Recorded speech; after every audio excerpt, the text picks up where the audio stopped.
أعوذ بالله من الشيطان الرجيم.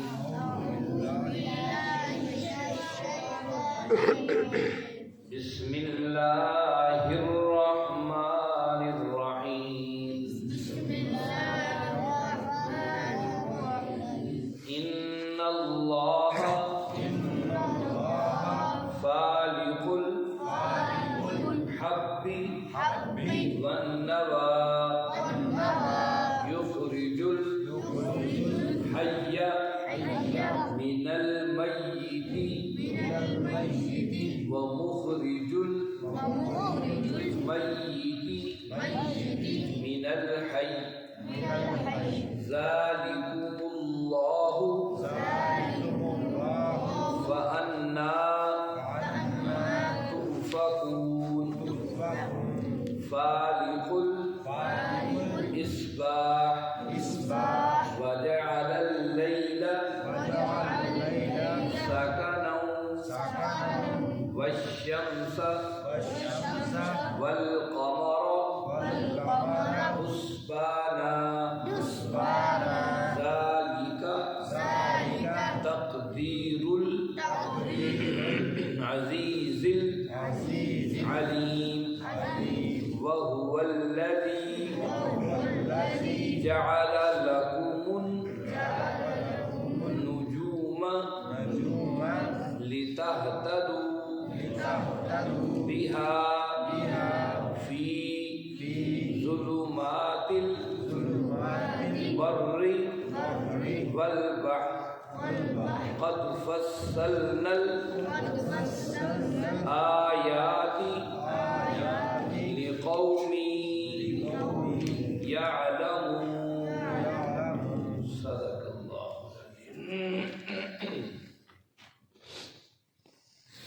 عزیز ساتھیوں، تمام حمد و ثنا، تعریف و توصیف اس رحیم و کریم رب کے لیے اس کا رحم اور کرم ہر صورت ہے. اس کا رحم اور کرم ہے کہ ہم اس کی بارگاہ میں بیٹھے ہیں اور اس کے کلام کو، اس کی گفتگو کو، اس کی باتوں کو سننے سمجھنے کے لیے بیٹھے ہوئے. اس کے بعد لاکھوں کروڑوں درود و سلام اس نبی مہرباں پر جنہوں نے اس کتاب کو اللہ رب العزت سے پا کر ہم تک پہنچانے کا حق ادا کیا. عزیز ساتھیوں، 7واں پارہ ہے، سورۃ الانعام ہے، اور سورۃ الانعام کی ہم نے 94 آیات پڑھ لی ہیں. گزشتہ آیات بینات میں ہم یہ پڑھ اور سن آئے ہیں کہ اللہ رب العزت نے ارشاد فرمایا یہ کتاب جسے ہم نازل کر رہے ہیں یہ بڑی برکتوں والی ہے، یہ پہلی کتابوں کی تصدیق کرنے والی ہے، اور اس لیے آئی ہے کہ اہل مکہ اور اس کے گرد و نواح، دنیا پوری اس کے گرد و نواح کی طرف ہے. آج دیکھیے پوری دنیا کے اندر چاہے مسلمان آریٹیریا میں رہتے ہوں، فلپین میں رہتے ہوں، دنیا کسی خطے میں رہتے ہوں، چاروں سمت کوئی دنیا کا خطہ ایسا نہیں ہے جدھر وہ کھڑے ہو کر اسی رب کے گھر کی طرف منہ کر کے نماز نہ ادا کرے. ومن حولہا، وہ سارا اس کا ارد گرد ہے جہاں تک اہل ایمان پہنچے ہیں اور اللہ کا پیغام آگے پہنچا رہے ہیں. اس لیے ہے کہ تاکہ ڈرایا جائے، اور جو لوگ اس سے ڈر جاتے ہیں آخرت سے اور اس کتاب کے ساتھی اور حوالی بن جاتے ہیں، وہ سب سے پہلا کام کیا کرتے ہیں؟ یہاں پر رب کے ساتھ تعلق کو مضبوط کرتے ہیں. اور بندگی کا تعلق مضبوط کرنے کی جو پہلی چیز ہے وہ نماز ہے. پھر اللہ رب العزت نے فرمایا کہ سب سے بڑا ظالم کون ہو سکتا ہے؟ جو کہے میری طرف بھی وہی آتی ہے، اور جو کہے کہ میں بھی اس قرآن کی طرح کو میں اتار سکتا ہوں.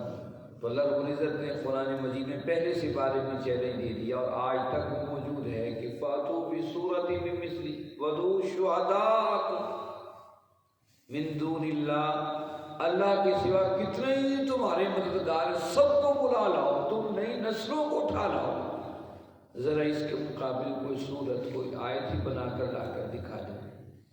پھر اللہ رب العزت نے فرمایا کہ ان کی کیفیتیں ایسی ہیں جب ان کی روحیں قبض ہو رہی ہوں تو پھر آدھی روح نکالنے کے بعد فرشتے کہتے ہیں ہاں بھائی اب باقی تم خود نکال کے دکھاؤ. دنیا میں تم بڑے طاقتور سمجھتے تھے، تمہارے گردنوں میں تکبر کے سریے کھڑے ہوئے تھے، اور اور تم کہتے تھے ہم کوئی بڑی چیزیں ہیں بتاؤ ذرا. اللہ فرماتے ہیں کہ ان کو سب سے زیادہ جو عذاب ذلت نبیل عذاب سے دو چار کیا جائے گا. اور اس وجہ سے ہے کہ حق کو مانتے نہیں تھے اور حق کے مقابل تکبر کی روش اختیار کی. پھر فرمایا کہ دیکھو تم سب نے انفرادی شکل میں رب کے سامنے آنا ہے اور وہ سارے خول جو تم نے اپنے گرد چڑھائے ہوئے تھے اپنے ناموں کے, اپنی قوم اور برادریوں کے, اپنے لباس کے, اپنے دولت کے, اپنے طاقت اور قوت کے, سب خولوں کو چھوڑ کر میرے پاس تم نے انفرادی شکل پر آنا ہے, شکل میں آنا ہے. وہاں پہ وہ تمہارے کوئی پجاری موجود نہیں ہوں گے جن کے لیے تم زوم رکھتے تھے کہ ہمارے کام آ جائیں گے. آج اس دن پھر تم ہی ہوگے اور کوئی نہیں ہوگا. یہ تھی گزشتہ آیات. آج کا سبق آیت نمبر 95 سے شروع ہوتا ہے.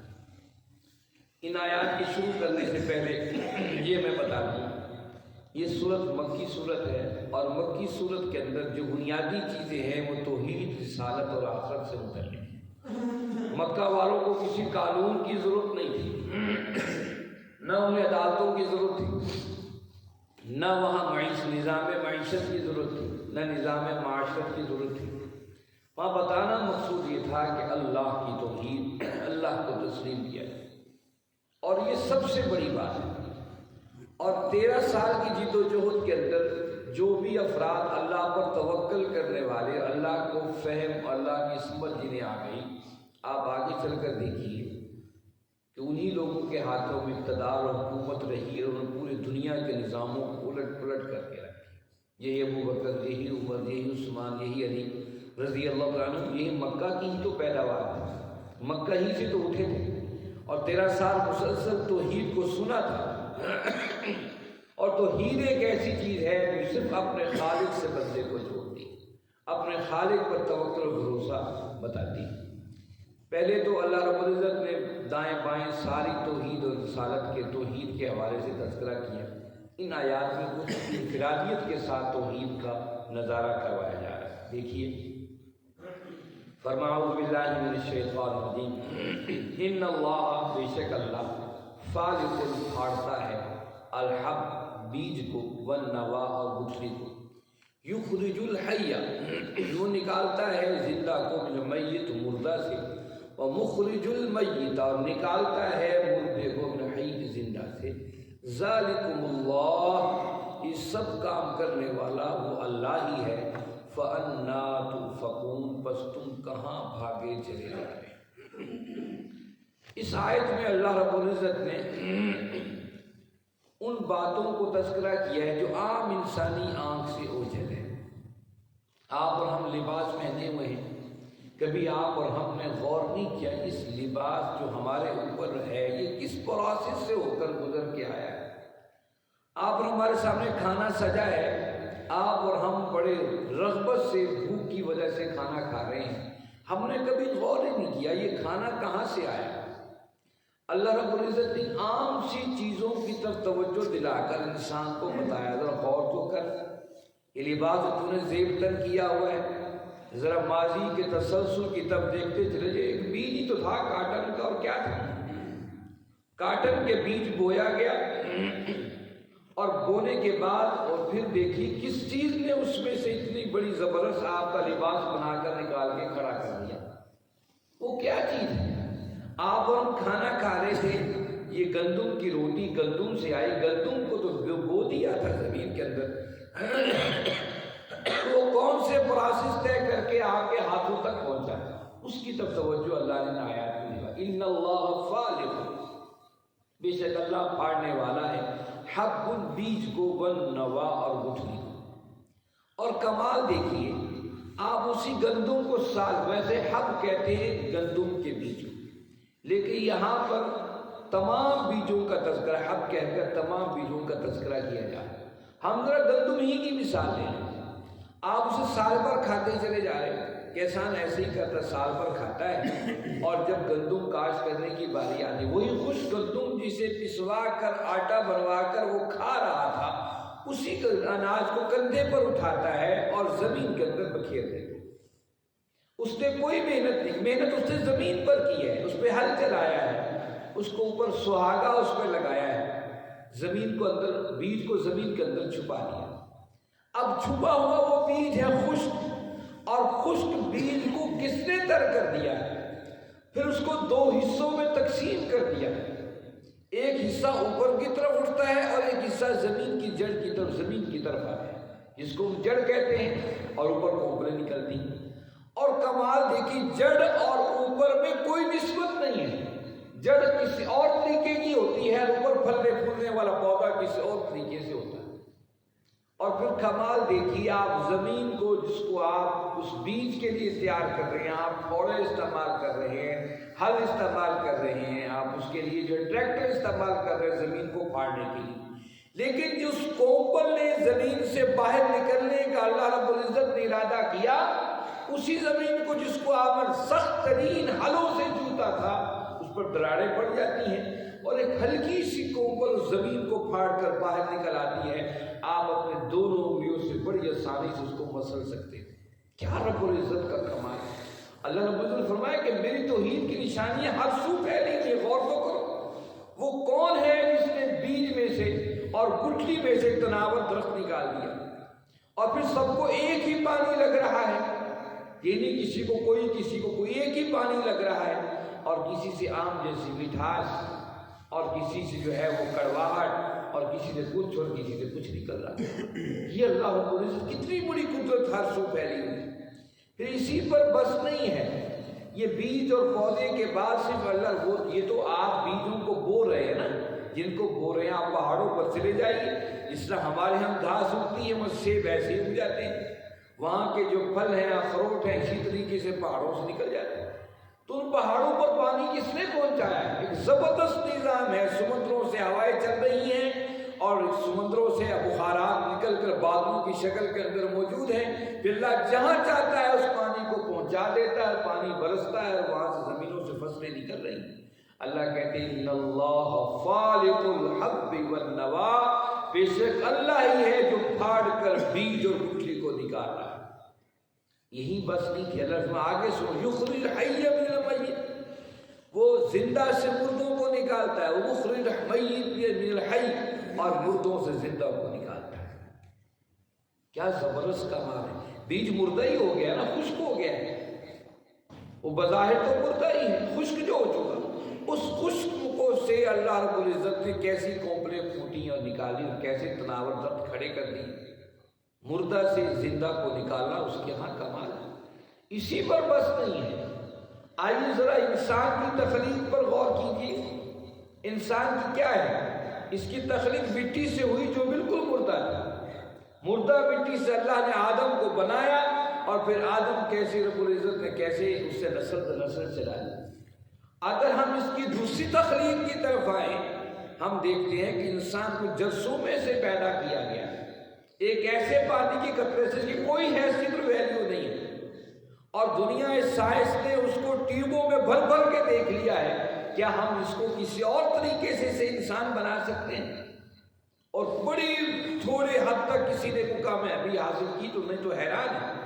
اس کے لیے اللہ نے رحم مادر بنایا، کیسے اس کے اندر ساری چیزیں، ایک مردہ چیز تھی، اس سے کیسے آپ اور ہمیں انسانی شکل کے اندر لا کر کھڑا کر دیا۔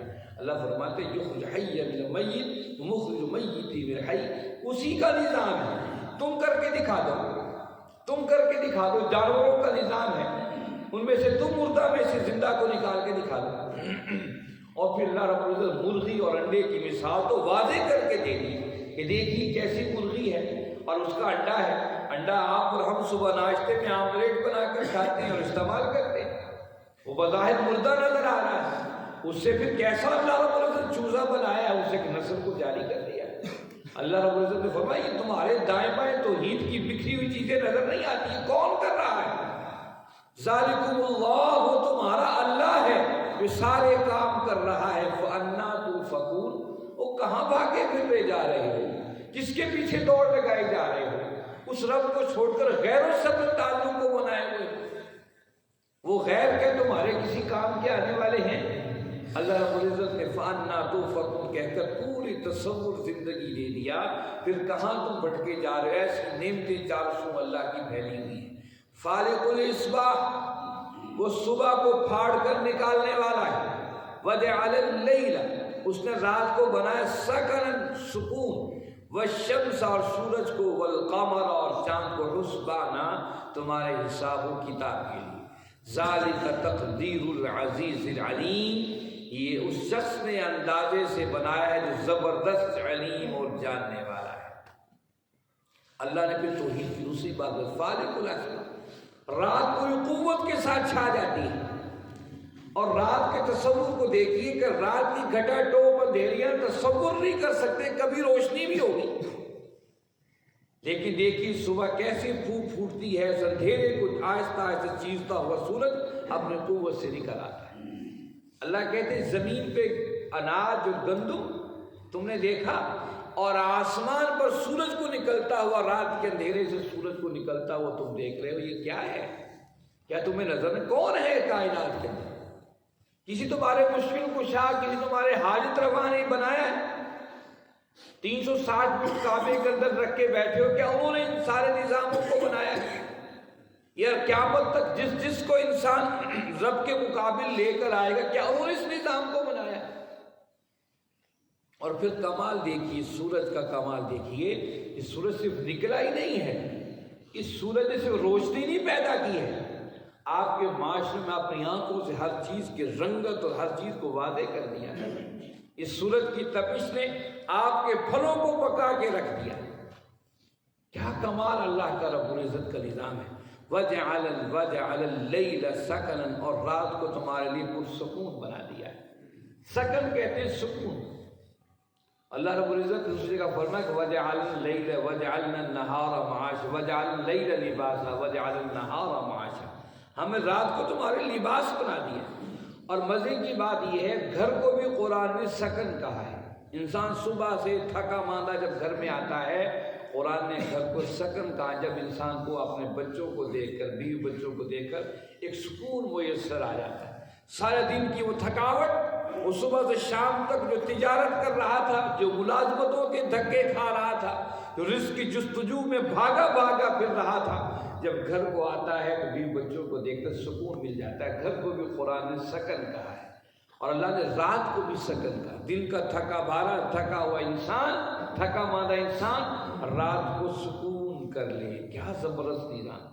اس رب نے تمہارے سکون کا بھی احساس کیا ہے، اور سکون کا احساس نہ صرف کیا ہے بلکہ ہر لحاظ سے تمہارا خیال بھی رکھا ہے کہ رات کو کبھی آنکھ کھل جائے تو اندھیرا سارا آسمان سیاہ نظر نہ آئے، ان میں تاروں کی ٹمٹماہٹ اور چمک تمہارے دلوں کو رات کے اندھیرے میں منور کر دے۔ یعنی کمال ہے، رات بھی بنائی اس طرح سے سجائی کہ رات کو اگر گرمیوں میں آنکھ بھی کھل جائے اور رات کو آسمان کی وسعتوں بھی دیکھے، اس کا دل پرسکون ہو جائے۔ تصور کیجیے ستارے نہ ہوتے، سیاہی سیاہ رات ہوتی، انسان گھبرا اٹھتا رات کے اندھیرے کے اندر۔ کیا رب العزت کا نظام بنایا۔ والشمس والقمر حسبانا، ہم نے سورج اور چاند کو تمہارے حساب و کتاب کے لیے متعین کر دیا۔ ویسے کبھی غور کیجیے، ایک عجیب نظام ہے یہ۔ تو ہم سورج اور چاند کے حساب کو تو دیکھیں گے، ذرا ہم نے پیچھے پڑھا بیج کا اور تصور، سارا تصور پڑھا۔ عجیب بات ہے، سورج اور دھوپ کی تپش اور پانی کی لڑائی ہے۔ آپ پانی بکھیر دیجیے، سورج گرمی اس کو چوس لے گی۔ یہ زبردست اللہ کا نظام ہے، پھر سمجھ میں نہیں آتی۔ لیکن اللہ رب العزت کا نظام دیکھیے کہ پانی کہیں سے آ رہا ہے، سورج کی تپش کہیں سے آ رہی ہے، وہ مل کر اس انسان کی ضرورت کو پورا کر رہے ہیں۔ چاند کی روشنی کو دیکھ لیجیے، چاند کی روشنی پھلوں میں گداز پیدا کرتی ہے۔ یہ دیکھیے ابھی تک جو ہے وہ دھند نہیں آئی ہے، سموگ تھی، سموگ تو دھند نہیں ہے، آپ سب جانتے ہیں۔ ابھی وہ کوہیٹ جسے کوہرا کہتے ہیں وہ نہیں اترا ہے، اور ہمارا پھل جو ہے مالٹا بازار میں آیا، اس کی مٹھاس ہی نہیں۔ اس کو مٹھاس نظام اور خود کہہ دیا ہے ہمارے اداروں نے کہ اس دفعہ کا جو ہمارا پھل مالٹا ہوگا، جو عالمی دنیا کے اندر بہترین منڈیوں میں ہمارا بکتا ہے، شاید ہمیں نقصان ہو سردیوں کو لیٹ آنے کی وجہ سے۔ پھل پک کر تیار ہو چکا ہے لیکن اس کے اندر مٹھاس موجود نہیں ہے۔ یہ کوہرا اس کے اندر مٹھاس کو پیدا کرتا ہے۔ کیا زبردست چیز ہے! ہمیں سامنے کی چیز نظر نہیں آ رہی، ہم پریشان ہیں، اور اس سے کیا چیز اللہ کی رحمتیں اتر رہی ہے، مٹھاس پیدا ہو رہی ہے پھلوں کے اندر۔ کیا زبردست اللہ کا نظام! سورج اور چاند کی ان کے معاملات اور سارے پانی کے نظام کو دیکھیے کہ سب آپس میں ایک دوسرے کے بظاہر دشمن نظر آتے ہیں، لیکن سب کی اپنی اپنی تماشے اور اپنی اپنی ساری چیزیں اس انسان کے لیے اور اس انسان کے سسٹم کے لیے اللہ نے سب کو برابر حساب کے ساتھ رکھ دیا ہے۔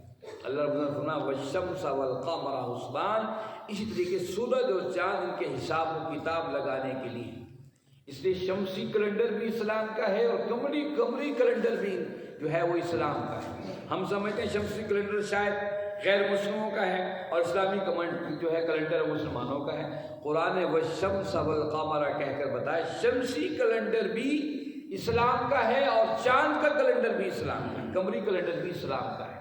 یہ مت بھولیے کہ وہ اور ہے، وہ مغرب کا، یہ دونوں کو اللہ نے بتایا حسبان، یہ دونوں کیلنڈر کے طور پہ تم استعمال کرتے ہیں۔ اب دیکھیے زبردست نظام دیکھیے، ہم عبادت اور بندگی کے عبادت کے سارے امور ہم جو ہے وہ قمری نظام پر رکھتے ہیں۔ حج کے ایام دیکھ لیے، رمضان کے روزوں کے حوالے سے دیکھ لیجئے، عید البقرعید کے حوالے سے دیکھ لیجئے، سب قمری نظام کے ساتھ ہوا ہے۔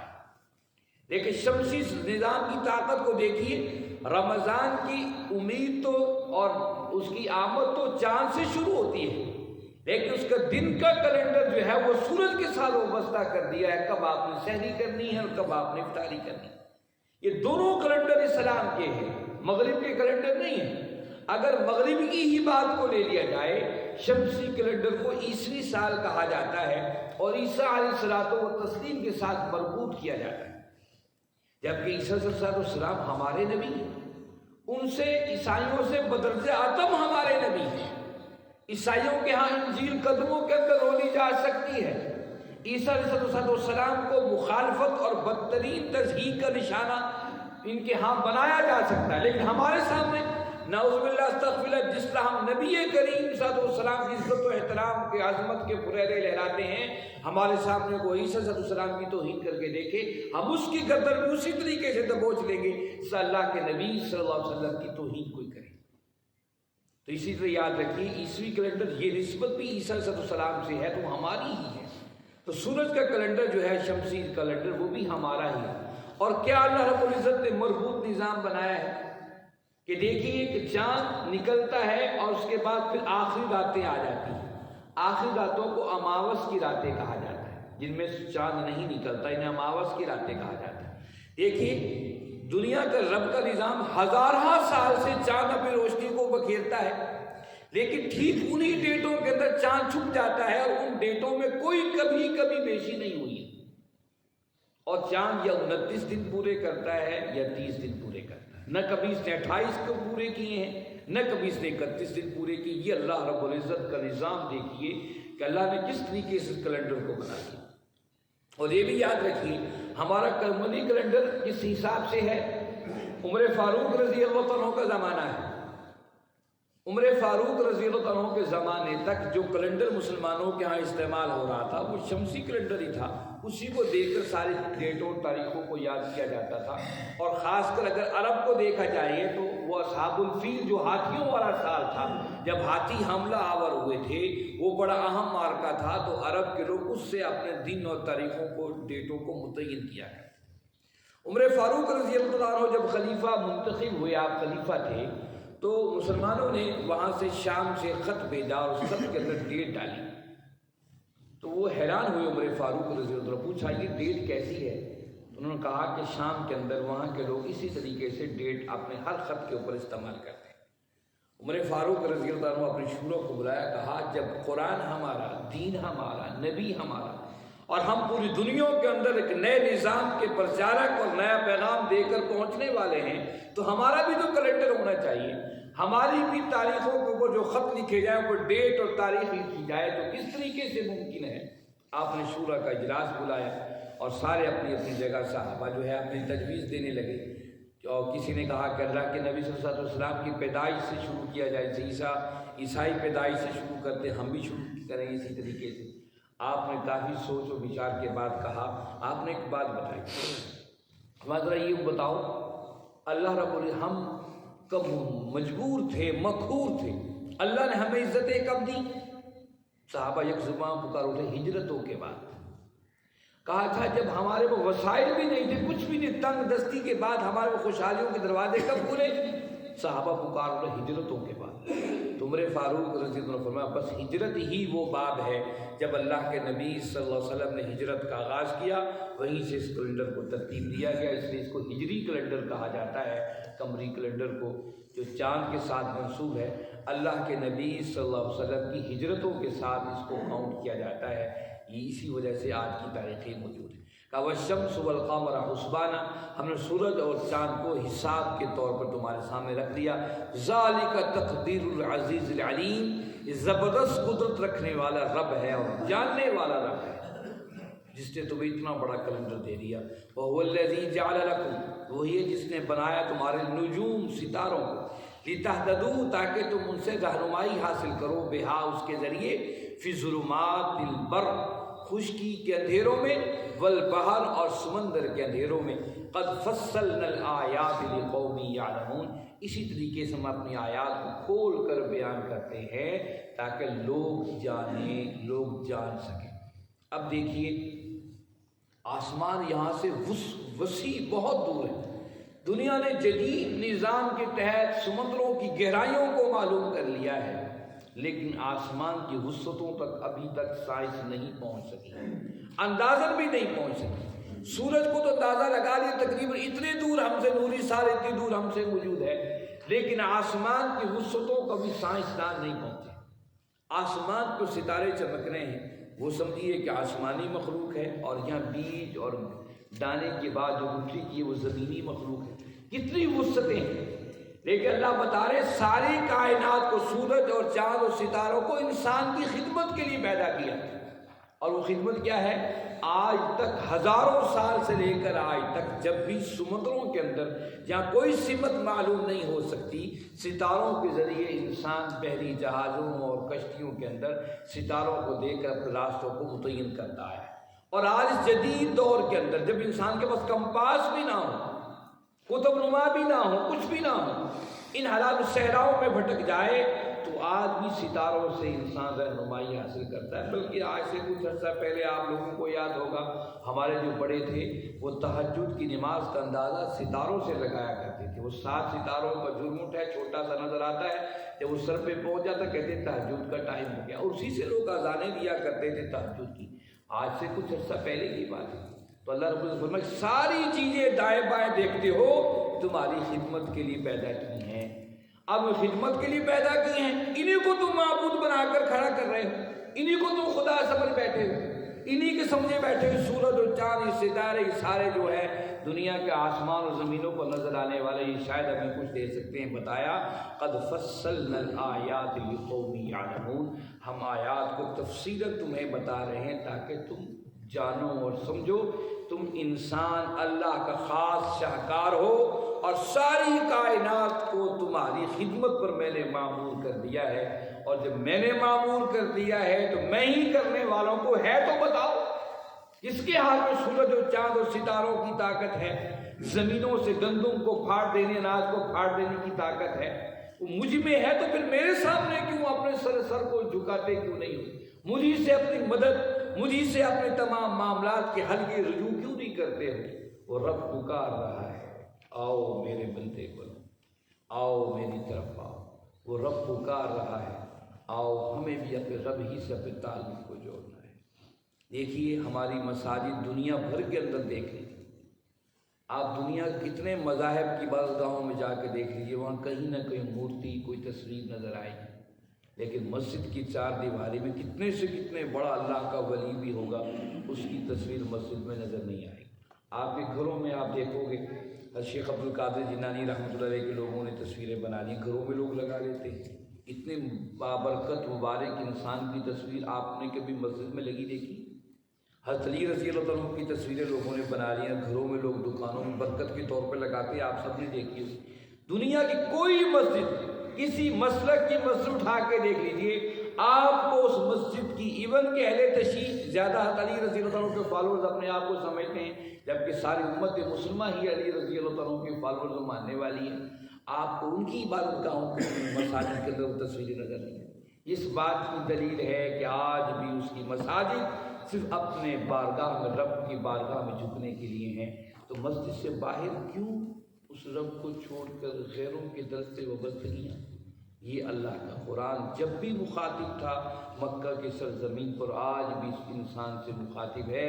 ایک اللہ سے اپنے معاملات کو جوڑ لو گے، پھر کوئی ڈر اور خوف نہیں رہے گا، پھر پتہ ہوگا کہ اللہ ہی میری مدد کرنے والا ہے، اور اللہ آپ کی شہرت سے بھی قریب ہے۔